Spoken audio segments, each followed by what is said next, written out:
على رسول الله وعلى آله وصحبه ومن والاه أما بعد. أيها الإخوة والأخوات، السلام عليكم ورحمة الله وبركاته. حلقة كلن كان waxaan si kooban doonayaa insha Allah taala in ugu tilmaamo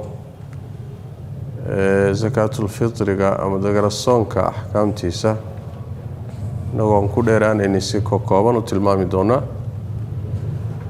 Ilaahay baa mahad iskale tabaaraka wa tacaala marka hore oo ina soo gaarsiiyay bishii Ramadaan ee barakeysneed aakhirkeeda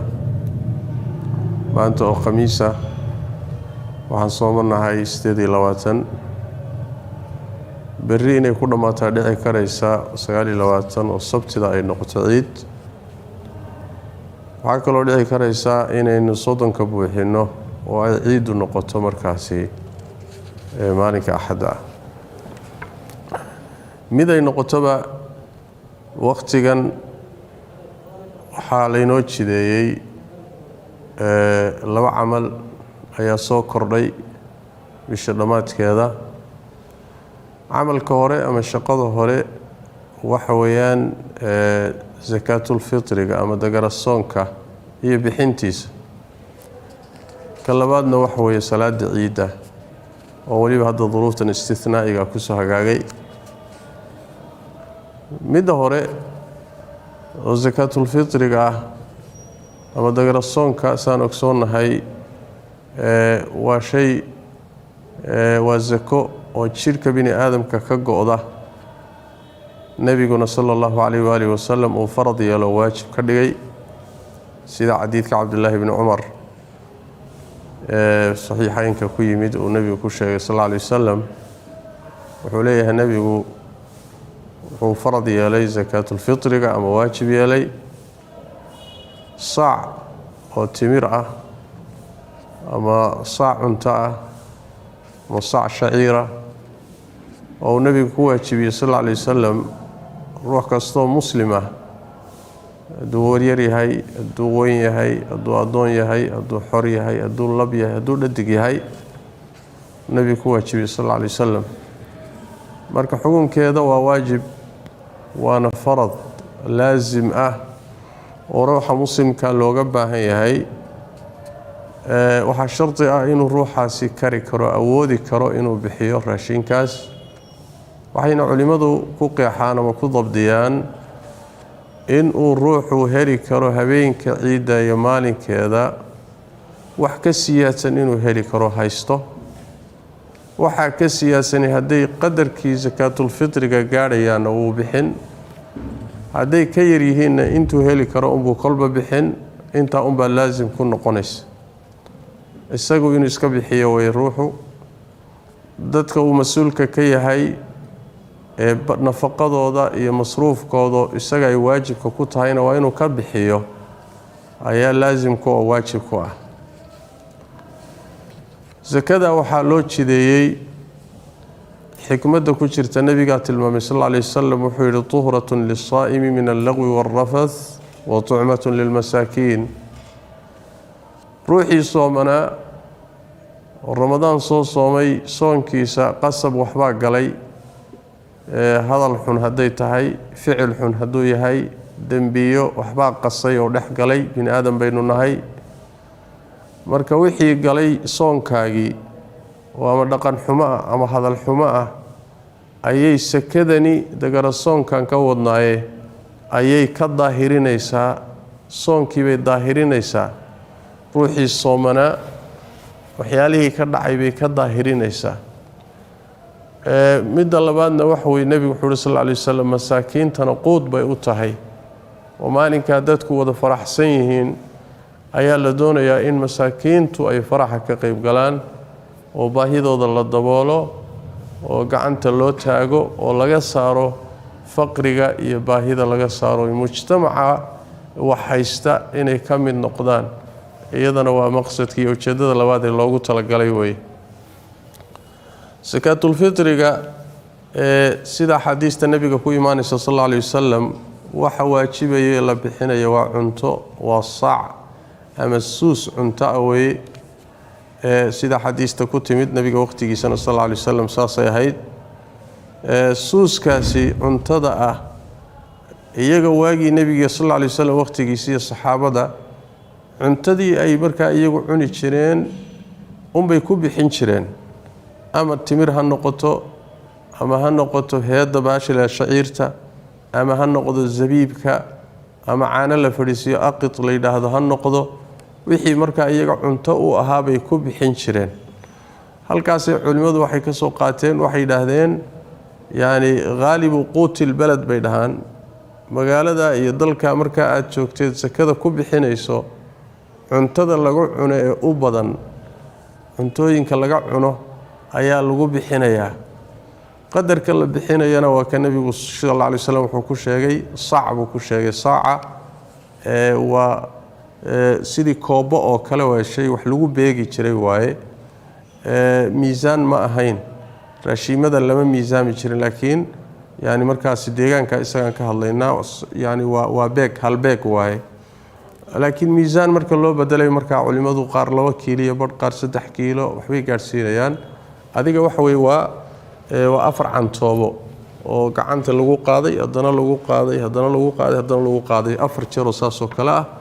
ayaa saac u noqonaya marka 2 kiilo badh baa hadda loo badan yahay oo la bixinaya oo cunto ah waxa aad u badan su'aasha ah sakaatul fitriga lacag ma lagu bixin karo masaakiinta bedelkii raashin la siin lahaa lacagta toos ma loo guddoonsiin karayaa waa mas'ala khilaafiye weeye madahibta badankoodu waxay qabaan maya raashin baa la bixinayaa lacag lama bixin karo oo miskiinka lama siin karayo zakaatul fitri ma noqonaysa u badan yihiin fuqahadu waqtigii nabigana sallallahu alayhi wa sallam sidaas ay ahayd raashin baa la bixin jiray waase jiraan culimo qaba in lacag la bixin karayo oo qiimaha raashinkaas oo lacaga in la siin karayo madhabka xanafiga qaba muxuu ahay waana culimada mucaasiriinta hadda jooga qaal madhabka rajaxayana way jiraan oo leh maslaxadii miskiinka ku jirta ayla raashin in la siiyo oo qiimihiisa qiimo ka hooseeyo uu suuqa kaga iibiyo waxa dhaanta in lacagta la siiyo maslaxada markay fiiriyaan dhankaas ay ka fiirinayaan adiga mas'ala khilaafiye weeye laakiin waxa loo badan yahay in cunto la bixiyo siday fuqahadu u badan yihiin sidaas weeye qiyaasta la bixinayana waa taa aan soo sheegnay yaa la siinayaa weeye waxa la siinayaa oo iska leh masaakiinta iska leh waa kan xadiiskii hadda soo sheegnay nabiga sallallahu alayhi wasallam tu'ma lil masaakiin waa quud masaakiinta loogu talagalay weeye inuu ruuxu miskiin yahay baa muhiima hal ruux si ka badan si zakaatul fitri farabadan hal ruux la isugu keeyo kulli waa banaanta wax dhiba ma laha waxa muhiim ah inuu ruuxaasi uu yahay ruux miskiin uu yahay waxa kale to iyadana aad la isu weydiiyaa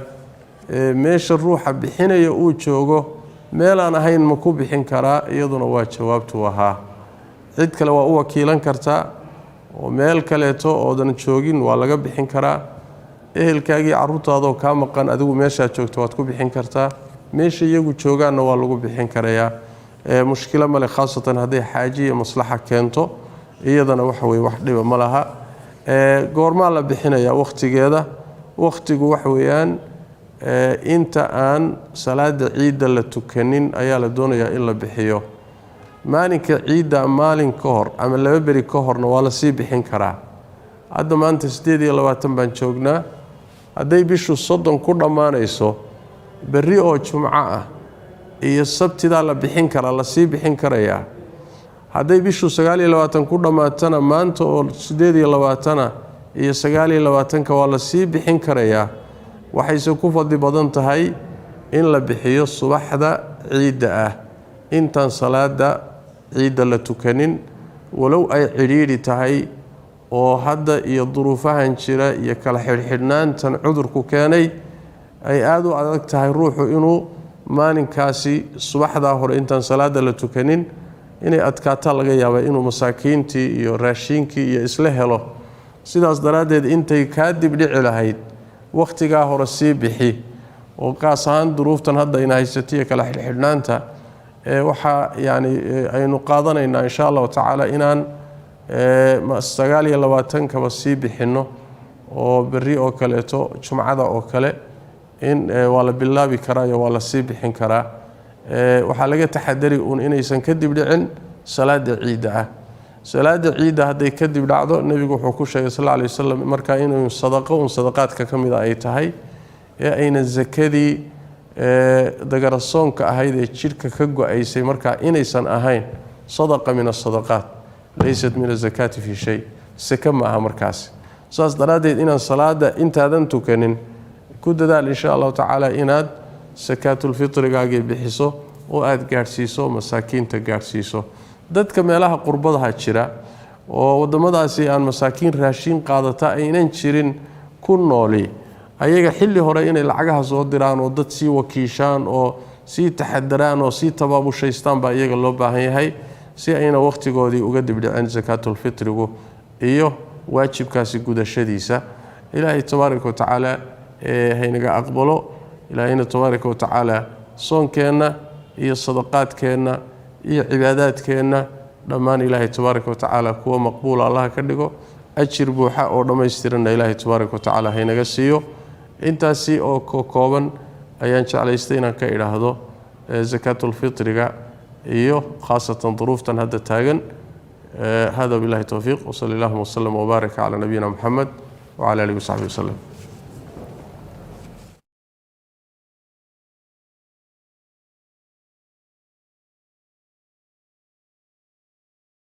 وعلى رسول الله وعلى آله وصحبه ومن والاه أما بعد أيها الإخوة والأخوات السلام عليكم ورحمة الله وبركاته حلقة kulankan waxaan si kooban doonayaa insha Allah taala in ugu tilmaamo zakatul fitriga ama dagarasoonka ahkaamtiisa nagoon ku dheeraanayna si kooban u tilmaami doona Ilaahay baa mahadsan tabaaraka wa tacaala marka hore oo ina soo gaarsiiyay bishii Ramadaan ee barakaysaneed aakhirkeeda maanta oo khamiisa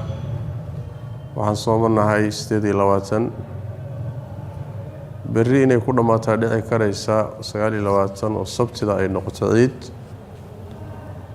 waxaa kaloo dhici karaysa inaynu soddonka buuxino oo ay ciid noqoto markaasi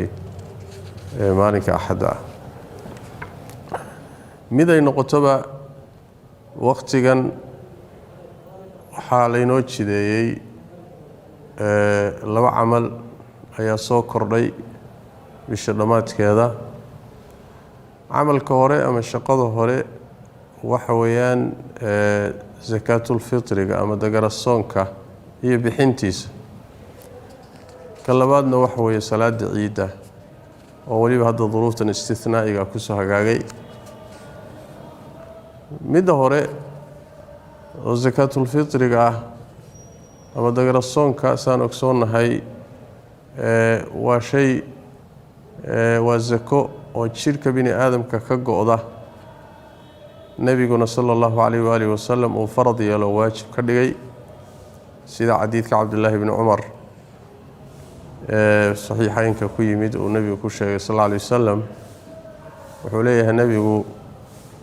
wuxuu farad yeelay zakatul fitriga ama